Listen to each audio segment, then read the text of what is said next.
Bienvenidos a Vodcast 8.3, Otros usos de C clauses.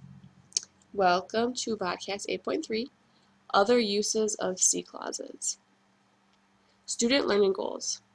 Students will be able to make hypothetical statements about the future using C clauses, and you will also be able to express habitual past actions that are not contrary to fact, so that are actually real.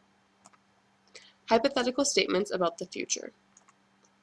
In hypothetical statements about possible or probable future events, the C clause uses the present indicative. The result clause then may use the present tense, the future tense, ir plus a plus infinitive, or a command. So our C clause is going to have the present indicative, and then our result clause can have any of those four options. Let's take a look at some examples. In the present tense, si salgo temprano de trabajo, voy al cine con Andrés. If I leave early from work, I'm going to the movies with Andrés. So our C clause has the present tense of salir, salgo, and our result clause also has the present tense, voy. The future tense is another option we can use. Si usted no mejora su currículum, nunca conseguirá empleo. If you don't improve your resume, you'll never get a job. Here we have the present tense, again, in our C clause, and then in our result clause we are using the future this time, conseguirá. Ir plus a plus infinitive. Si la jefe me pregunta, no le voy a mentir. If the boss asks me, I'm not going to lie. So in our result clause here, we used voy a mentir, which is ir plus a plus infinitive. And finally, we have our command. Si hay algún problema, háganos saber de inmediato. If there's a problem, let us know right away. So here we have a command in our result clause, háganos. So those are the four options we can use when making hypothetical statements about the future. The present tense, the future tense, ir plus a plus infinitive, and our command. Moving on to habitual actions and actions in the past.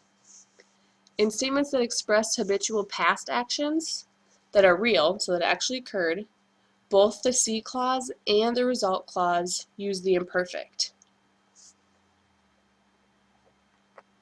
And here we have some examples.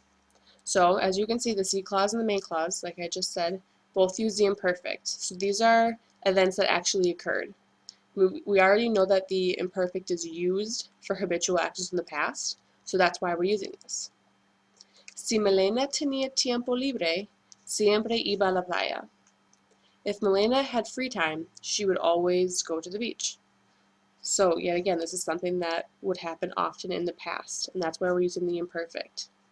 This is just showing you how you can use them with C clauses. And then our second example, si mi papá salía de viaje de negocios, siempre me traía un regalito. If my dad went on a business trip, he always brought back a little present.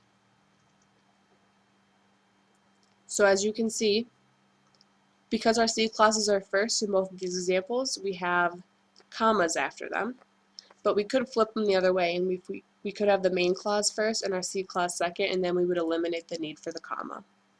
Just another little note. Práctica escrita en Google Docs. Por favor, escribe un resumen de 4 o 5 oraciones en español, por supuesto, sobre lo que aprendiste durante el podcast. Incluye 2 ejemplos de los C clauses. Por favor, incluye un ejemplo sobre el futuro y también un otro ejemplo del pasado. Entonces, tienes que usar el imperfecto.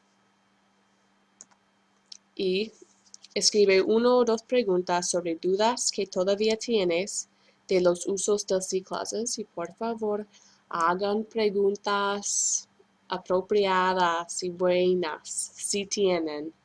Si no tienen preguntas, está bien. Y la fecha de entrega es el 26 de marzo. Es el martes que viene.